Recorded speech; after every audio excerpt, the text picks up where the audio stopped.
Okay, good day guys, no? So meron na naman kaming home service dito guys, ED2 error na Whirlpool, no? So nandito tayo ngayon guys sa Bacoor, Cavite.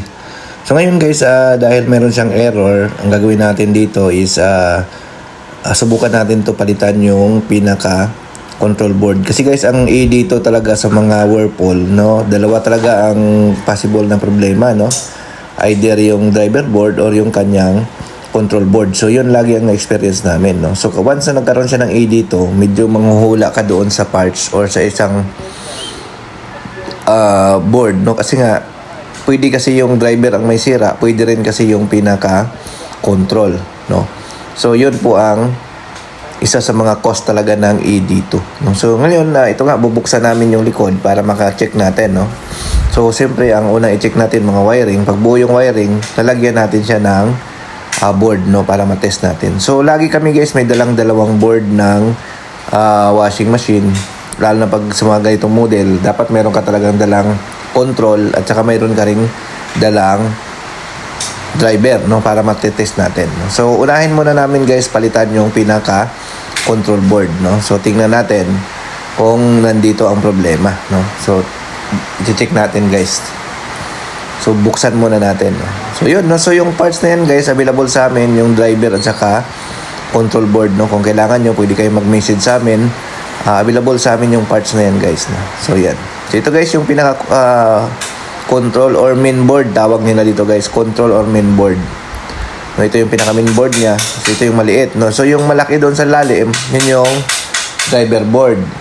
So yun. So ito nga, baklasin muna natin to, tapos lagyan natin siya ng bago. Tingnan natin.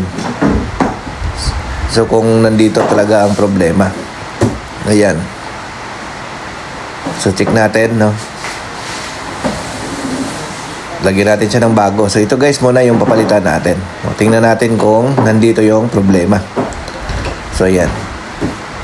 So salpak muna natin guys, tapos testing natin. So ayun, bumutok, no. So ibig sabihin guys, may problema pa, no. So i-double check natin kasi pinotok guys yung board na dala namin, no. So tingnan natin kung anong naging problema, bakit siya pumutok, no. So sabog guys yung regulator, lakas, no. So titingnan natin yung wiring, baka mayroong grounded or isa din sa mga cause, baka naman defect yung board na dala namin or factory defect, no. So regulator yung naging problema, no. So ngayon ito trouble pa namin kung anong naging problema nito, no. Bakit siya nagkaroon siya ng bakit sumabog yung nilagay nating board, no. Samantala yung kanilang board naman okay, no. So yan na guys, buti na lang mayroon tayong dalang extra board, no. So dalawa yung board na dala namin. Kaya yun. So binaklas na rin namin yung driver board guys. Wala naman kami nakitang shortage. So ito na nga. Sinalpak ulit natin yung pangalawang board namin. So yan. So yun, okay na siya guys, no. So hindi na siya pumutok, no. So ibig sabihin guys, yung dala namin na isa is factory defect, no, kaya pumutok siya, no. So yun, no. So yun talaga, may mga ganong issue talaga na pag sinalpak mo yung board, minsan pumuputok, no. Minsan naman ang problema doon sa mga parts, minsan naman sa board talaga, no, factory defect, no. Isa yan sa mga problema talaga, no, sa mga electronics, no. Kapag sinasalpak mo minsan, kahit bago yung board mo, minsan defect pala, puputok, sira, no. So dito guys, ang naging problema yung kanyang main board. So yun po ang naging issue, yung maliit na board guys. So, yun po yung pinalitan namin. So pumutok lang siya guys kasi nga yung dala namin na isa ay factory defect. So good thing naman, mayroon tayong reserve dala, no. Dalawang board ang dala namin. So ito, working na ito guys, no. Ayos na ito.